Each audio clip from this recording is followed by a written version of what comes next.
वाराणसी, बनारस या काशी। पिछले 2 वीडियो में आपने हमारे साथ प्रयागराज से बनारस तक की यात्रा की, बनारस की ऐतिहासिक गलियां देखी, माँ गंगा और गंगा आरती के पावन दर्शन किए, बाबा काल भैरव, संकट मोचन हनुमान जी, माँ दुर्गा, दुर्गा कुंड एवं माँ विशालाक्षी शक्तिपीठ के दर पर शीश नवाए। जीवन के अंतिम स्टेशन अर्थात मणिकर्णिका घाट को नमन किया और काशी विश्वनाथ कॉरिडोर की भव्यता का साक्षात्कार किया। अनेकों साधु महात्माओं से आशीष पाए। मणिकर्णिका घाट से राजा हरिश्चंद्र घाट तक 40 घाटों को नौका विहार करते हुए प्रणाम किया और अपनी यादों में संजोया। दिन भर बारिश में भीगते हुए किसी तरह शाम को माँ शीतला के दर्शन करके शीतल हुए और रात्रि को विराम लिया। तो चलिए अपनी इस यात्रा को आगे बढ़ाते हैं। नमस्कार दोस्तों, ट्रैवल गांव की इस नई वीडियो में आपका एक बार फिर से स्वागत है। सुबह के 7:24 हो रहे हैं, हम आ रहे हैं गंगा स्नान करने के लिए। बहुत ठंडी है, पानी तो ऑब्वियसली ठंडा होगा ही। चलिए डुबकी लगाते हैं गंगा मैया में। पानी गहरा है, इसीलिए जगह जगह ऐसी सुविधा बनाई गई है कि लोग आराम से स्नान कर सकें। और स्नान के बाद कपड़े चेंज करने के लिए यहाँ पर चेंजिंग रूम भी बना है औरतों के लिए। ये है दशाश्वमेध घाट, जहाँ पर सुबह शाम माँ गंगा की महाआरती होती है। आज दिन है वसंत पंचमी का और सौभाग्य है कि हमने काशी में स्नान किए। सुबह के 8:50 हो गए हैं। अब हमें चलना पड़ेगा हमारे गेस्ट हाउस में। 10 बजे चेकआउट करेंगे और चलेंगे वाराणसी जंक्शन। अब हम अपने रूम से निकल चुके हैं, जा रहे हैं बनारस जंक्शन। और ये है बनारस की गलियाँ। ये एक बैटरी वाला टेम्पो मिला है जो रूम से जंक्शन तक ले जाने के लिए 250 रुपये में, 250 रुपीज़। सैल्यूट है बनारस के ऑटो रिक्शा ड्राइवर्स को।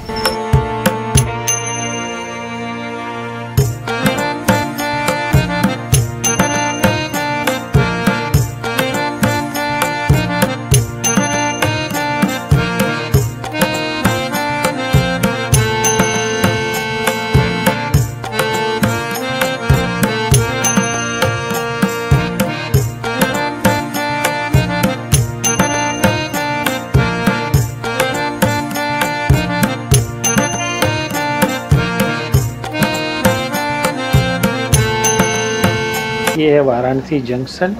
अपनी ट्रेन 2 घंटे लेट है, 12:50 का टाइमिंग है, अब 2:50 को आएगी।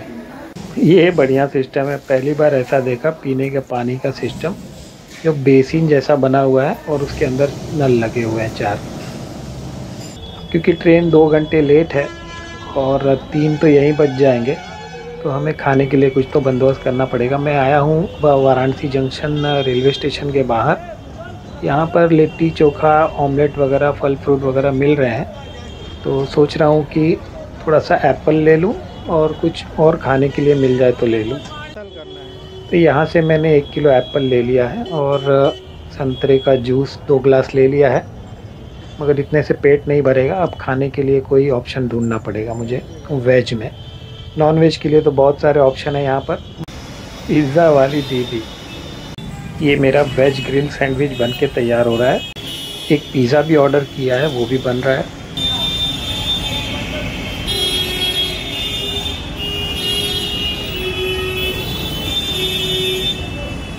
ये अपना ग्रिल सैंडविच और पिज़्ज़ा तैयार है। चलिए लंच करते हैं।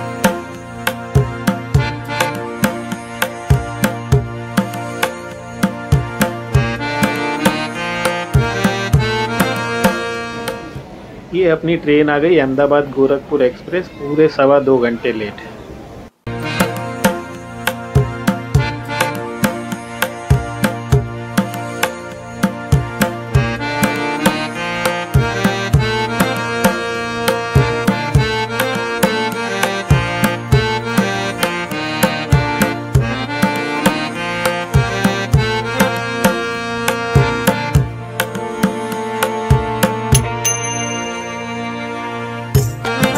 कल शाम देर से पहुँचे, इसीलिए रात को भोजन करके सो गए। आज है 15 फरवरी, सुबह के 10:30 बज रहे हैं। 18 डिग्री टेम्परेचर है और फॉग देखिए।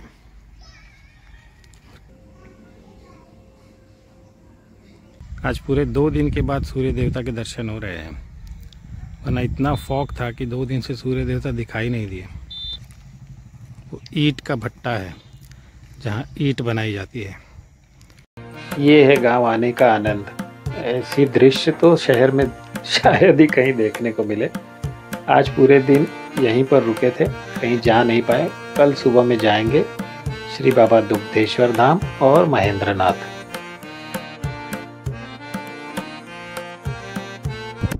इतनी ठंडी हवा है कि हाथ भी सून पड़ रहे हैं। क्या बताएं, बहुत दिनों बाद मोटो व्लॉगिंग कर रहे हैं। बैक पेन की वजह से बाइक तो चलाना एकदम से बंद ही कर दिया है। हार्डली कहीं बाइक से जाते हैं। अभी हम चल रहे हैं दुग्धेश्वर नाथ बाबा के दर्शन करने, जो कि रुद्रपुर में है।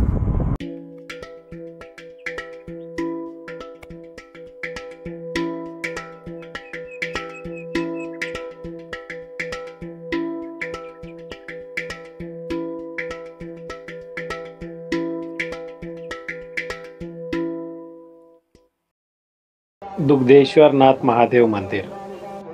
भारत का यह अद्भुत मंदिर उत्तर प्रदेश के देवरिया जनपद के रुद्रपुर उपनगर में उपकाशी के रूप में प्रसिद्ध है। नीसक पत्थर से बने शिवलिंग को महाकालेश्वर उज्जैन का उप ज्योतिर्लिंग माना जाता है। मान्यता है कि शिवलिंग के स्पर्श मात्र से ही कष्ट दूर हो जाते हैं।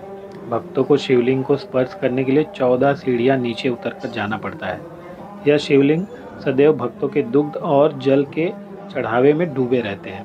कहा जाता है कि दुग्धेश्वर नाथ महादेव मंदिर में प्रसिद्ध चीनी यात्री वैन सांग ने भारत दौरे के दौरान दर्शन भी किए थे। मान्यता है कि रुद्रपुर को राजा वशिष्ठ सेन ने बसाया था। धार्मिक ग्रंथों में 2 तरह के शिवलिंग माने गए हैं, वाणलिंग तथा चंडलिंग। बाबा दुग्धेश्वर नाथ अनादि स्वयंभू चंडलिंग है। बाबा दुग्धेश्वर नाथ को महाकालेश्वर के 12 ज्योतिर्लिंग का उपलिंग कहा जाता है। 12 उपलिंगों की स्थापना के बाद उप ज्योतिर्लिंगों की स्थापना की गई है। इनमें रुद्रपुर के बाबा दुग्धेश्वर नाथ में स्थित शिवलिंग सबसे पहला शिवलिंग है। माना जाता है कि इस शिवधाम में स्थित शिवलिंग की लंबाई पाताल लोक तक है। यहाँ विराजमान शिवलिंग धरती से प्रकट हुआ है, इसे किसी मनुष्य द्वारा नहीं बनाया गया है। मान्यताओं के अनुसार कहा जाता है कि सैकड़ों वर्षों पूर्व यह स्थान जंगलों से घिरा हुआ था। यहाँ कुछ चरवाहे अपनी गायों को चराने आया करते थे। लोगों के अनुसार जंगल में एक टीले के पास एक गाय खड़ी हो जाती थी और उसके स्तनों से स्वतः ही दूध की धारा बहने लगती थी। धीरे धीरे यह बात आग की तरफ फैल गई। इस बात की जानकारी उस समय के राजा हरि सिंह को हुई। उन्होंने इस संबंध में काशी के पंडितों से चर्चा की और उसी स्थान की खुदाई की। खुदाई के बाद एक शिवलिंग दिखाई पड़ा, लेकिन ज्यों-ज्यों शिवलिंग को निकालने के लिए खुदाई होती थी, वह शिवलिंग अंदर की ओर धंसता गया। बाद में उस समय के राजा हरि सिंह ने 11वीं सदी में काशी के पंडितों को बुलाकर वहां यह मंदिर बनवाया था। गंगाधराय शिव गंगाधराय हर हर भोले। जय शिव शंभो। हम दुग्धेश्वर नाथ मंदिर से निकल चुके हैं। अब हम जा रहे हैं बाबा महेंद्रनाथ, जो कि महेन में है, और वो भी एक स्वयंभू शिवलिंग है जो कि अर्धनारीश्वर रूप में है। आज पूरे दिन मोटो व्लॉगिंग करेंगे।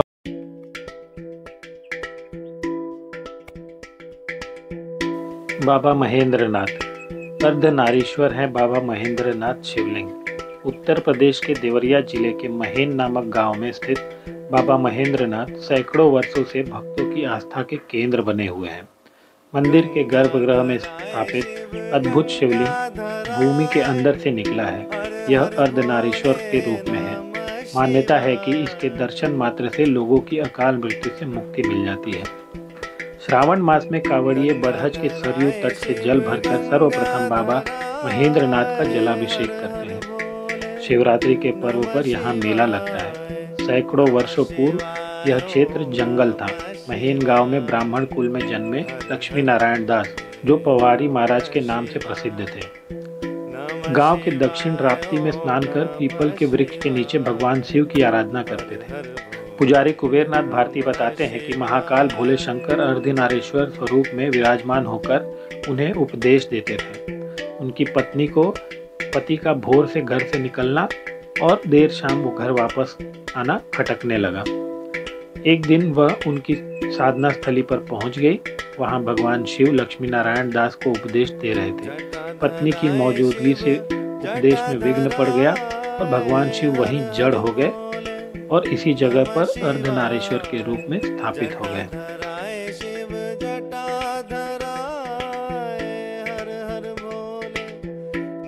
शिवाय, नमः शिवाय, ओम नमः शिवाय, हर हर भोले नमः शिवाय। एवरीवन, नमः शिवाय, ओम नमः शिवाय, हर हर भोले नमः शिवाय।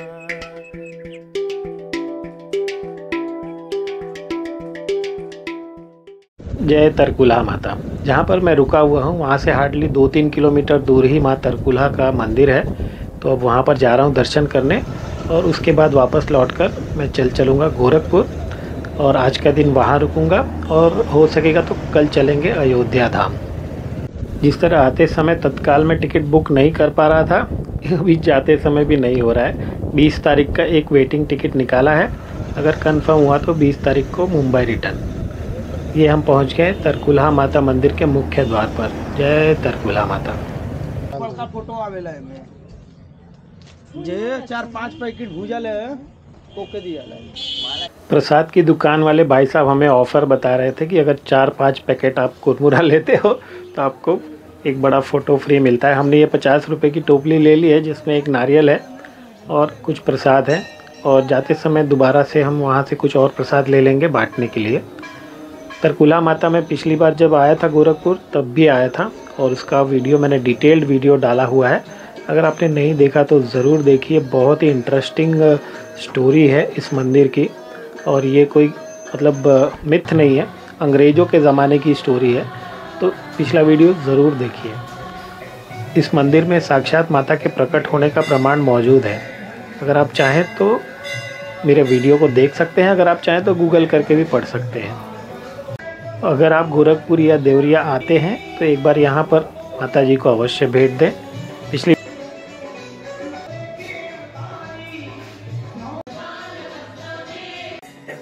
कितना सही आइडिया लगा है, नारियल फोड़ने की व्यवस्था बहुत बढ़िया की है यहाँ पर।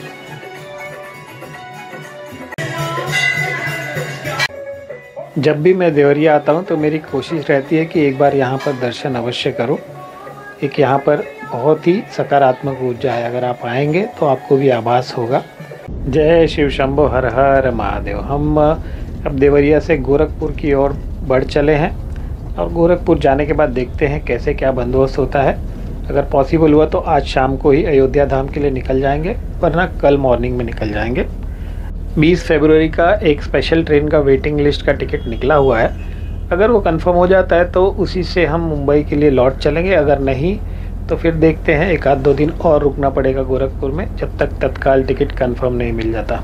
एक चीज़ मैंने नोट की, पिछले 8-10 दिन में मैं प्रयागराज, वाराणसी, देवरिया और अब गोरखपुर जा रहा हूँ। तो जहाँ जहाँ भी गया मैंने नोट किया कि बहुत मतलब रोड, फ्लाईओवर्स और हाईवेज़ का काम बहुत तगड़ा किया है। ये हम पहुंच गए गोरखपुर का फेमस रामगढ़ ताल पर। इसका वीडियो भी मैंने डाला है, आपको मेरे चैनल पर मिल जाएगा, एक बार अवश्य चेकआउट करें। आज अयोध्या धाम नहीं जा पाए क्योंकि 2 ही ट्रेन है और बस से जाना इस समय ठीक नहीं लगा, तो कल जाएंगे अयोध्या धाम। मैंने वंदे भारत एक्सप्रेस ट्रेन की 2 टिकट निकाल ली है। कल अर्ली मॉर्निंग गोरखपुर से 6:05 की ट्रेन है, तो वंदे भारत पकड़कर अयोध्या धाम जंक्शन उतरेंगे और भगवान राम के दर्शन करेंगे। इस वीडियो को यहीं पर एंड करता हूँ, मिलता हूँ अगले वीडियो में। आशा करता हूँ आपको ये वीडियो पसंद आया हो। अगर ये वीडियो पसंद आया हो तो इस वीडियो को एक लाइक ज़रूर करें और कमेंट करके बताएं वीडियो कैसा लगा, और शेयर भी करें। और हमारे वीडियो अगर आपको पसंद आ रहे हैं तो हमारे चैनल को सब्सक्राइब भी करें। तो इस वीडियो में इतना ही, मिलते हैं अगले वीडियो में। तब तक के लिए take care, good bye, Vande Bharat, Vande Mataram, हर हर महादेव, जय सिया राम।